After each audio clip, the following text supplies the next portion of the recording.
Buenos días, soy estudiante de la carrera de Derecho en la Universidad Tecnológica de Honduras y en donde actualmente estoy cursando la asignatura de Filosofía impartida por el catedrático Guillermo Brand, y en calidad de tarea final estoy presentando este video relacionado al tema del vitalismo, que también es conocido como el problema de la vida. ¿Quiénes eran los vitalistas? Eran filósofos que coinciden en calificar la vida como una realidad principal. Del vitalismo podemos desprender dos conceptos: el concepto biológico, que es el que concibe a la vida como en una dimensión natural, y el vitalismo biográfico, que es el que considera la vida como la existencia humana en cuanto que es vivida.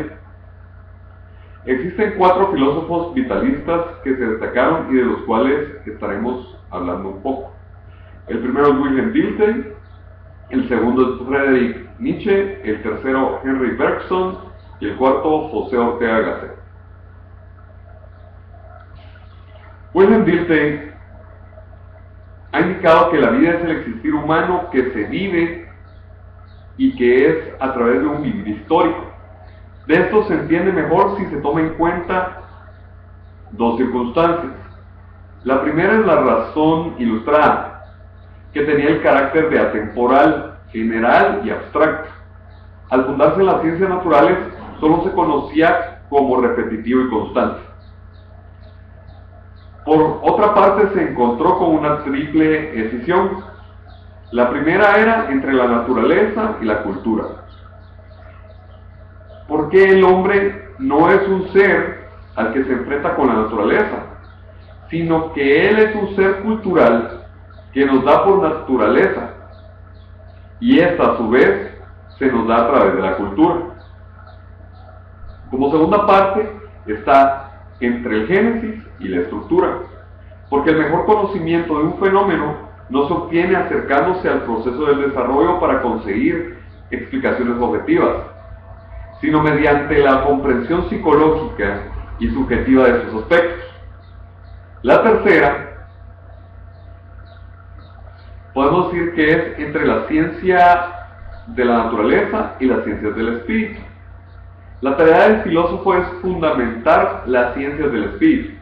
Entre las ciencias del espíritu, la principal es la historia, como lo era en la física, en las ciencias de la naturaleza. Lo más chistoso es que con ninguna de estas tres antes mencionadas, Dilthey estaba de acuerdo, ¿verdad? Con el aspecto del conocimiento, Dilthey creó el principio fenoménico, que era la base para abordar el problema del conocimiento, y que dice que solo en el acto de conciencia se da el enfrentamiento entre el yo y el objeto. Indica que la estructura de la experiencia en que surge el mundo exterior consta de 2 elementos: uno, que era la impulsión, y la segunda, que era la resistencia. El hombre es un sistema de impulsos que marcha de la necesidad hacia la satisfacción. Un ejemplo de esto es cuando un niño trata de obtener o de obrar satisfaciendo sus impulsos. Al ver entorpecidos su intención, adquiere la conciencia del impedimento y del desagrado. En esa forma, poco a poco, va aumentando para él la realidad del mundo exterior. Cuando Dilthey nos hablaba sobre la vida histórica, la tarea de la filosofía es abordar el enigma y los problemas de la vida, pero tiene que hacerlo históricamente, porque el hombre lo que es por su historia. La vida tiene una estructura tridimensional. La primera, la vida, tiene dimensión representativa, y gracias a la vida, el hombre tiene el conocimiento científico. Segundo, el aspecto afectivo, el cual permite que se hagan valoraciones que acompañan a nuestro vivir. Tercero, y por último, la dimensión volitiva, por la cual se inician las acciones en que consiste la vida. Dice que la vida histórica es el conjunto de pensamientos y temores del individuo, las instituciones creadas, las creencias y las leyes. La misión de la razón histórica es la explicación de la vida, porque por medio de sus propias categorías es que se logra, ¿verdad? ¿Cuáles son las principales?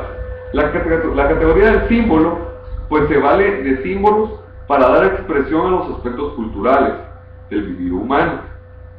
La segunda es la parte y el todo, ya que los hechos aislados se organizan en complejos estructurados. El medio y el fin, que sería el instrumento para integrar cualquier desarrollo dentro del proceso histórico. ¿Cómo ve Nietzsche la concepción del mundo?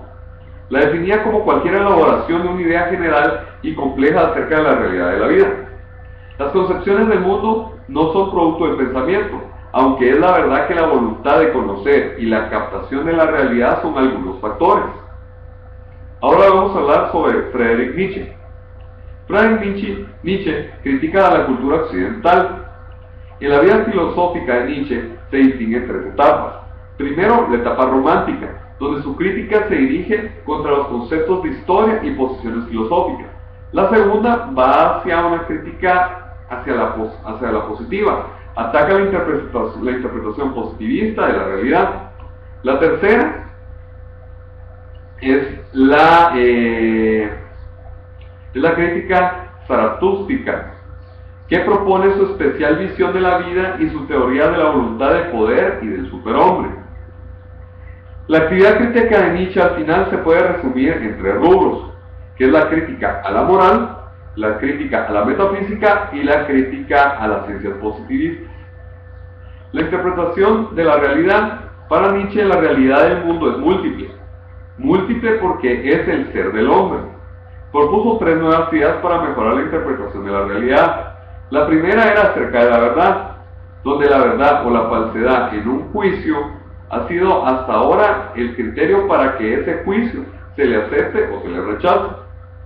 Acerca del lenguaje es la segunda, que se refiere al lenguaje que empleamos al hablar del ser.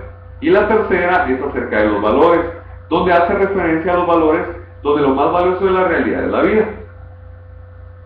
Con el tema de la vida, la voluntad de poder y el superhombre tiene la voluntad de poder, y la voluntad de poder es la voluntad de vivir, y a esto hace referencia a vivir la vida total en todas sus dimensiones, con la conciencia de que lo único bueno es lo que favorece y eleva al desarrollo de la vida. Ayudar a los débiles y a los fracasados para que rápidamente sucumban y perezcan. Por tal razón no estaba de acuerdo con la moral cristiana, la cual calificó como moral de esclavos. Hay dos sentidos del superhombre. El superhombre en sentido social se refiere a la creación de una cultura, a nuevas tablas de valores, etc. Y el superhombre en el sentido individual, que hace referencia a personas con la voluntad de poder, con capacidad de superarse a sí mismas y a las de su grupo, y no someterse a las leyes igualitarias de las masas débiles. Ahora vamos a hablar sobre Henry Bergson, que indicaba que en el tema de la ciencia y la filosofía, para Bergson lo principal de la filosofía es la captación de la realidad, pero principalmente de la vida. Logra diferenciar la ciencia de la filosofía, donde la ciencia se vale del análisis, algo propio del intelecto, analizando conceptos donde indica que los objetos se mantienen de manera estática, los paraliza y por consiguiente los deforma. Indica que el acceso a la realidad por esa ruta es útil, porque la finalidad no es conocer los objetos, sino saberlos utilizar.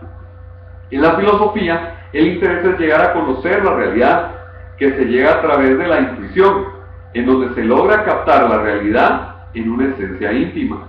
A través de la intuición, el hombre simpatiza con los objetos, lo cual permite tener una mejor visión de su interioridad. En cuanto a la duración real y la memoria, él nos indicaba que el tiempo de la física, como sabemos, tiene tres dimensiones, que pueden separarse y estratificarse, es decir, que el aspecto fenoménico del objeto es posible captar en su dimensión presente, pasado y futuro. Por otra parte, la duración en el tiempo, la duración es el tiempo en que se mueve la vida y la esencia de la realidad, y la duración real se funda en la memoria, entendida como la estructura radical de la conciencia. Por último, vamos a hablar un poquito acerca de José Ortega, el cual definía no que era la filosofía, sino filosofía, la cual no es algo que el hombre produzca por razones de utilidad o capricho, sino que es algo constitutivamente necesario para el intelecto. El objeto de la filosofía es el resultado de ser fundamental en el mundo, el cual tiene dos características. Una, no es algo que se nos dé inmediatamente, y por otra parte, ese ser es por completo diferente de otro ser del inframundo. Dos, es un conocimiento teórico, es decir, es un conjunto conceptual. La vida y la razón vital para Ortega presenta 7 categorías para facilitar su comprensión, donde la primera es vivir, es encontrarse en el mundo. La segunda, vivir, es estar ocupado en algo. La tercera, la finalidad. La cuarta, la decisión y libertad. La quinta son las posibilidades. La sexta, la circunstancia. Y la séptima, la temporalidad.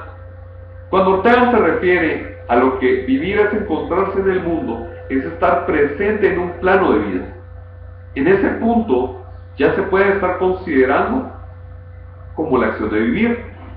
En la segunda parte, donde dice que vivir es estar ocupado en algo, es porque para poder vivir el ser humano necesita ocupar esa vida dentro del mismo plano de la vida. ¿Para qué ocupa estar ocupado? Ahí es donde entra el punto 3. Tiene que tener una finalidad. El poder estar ocupado lo va a llevar hacia una finalidad, hacia lo que él quiere llegar. Existe una decisión y una libertad en todos los aspectos en que el hombre se desenvuelva. Por eso es que nos lo dice en el cuarto punto, decisión y libertad. El hombre es libre de tomar cualquier decisión. Y ojo, las decisiones se van a tomar en base al quinto punto, que son las posibilidades.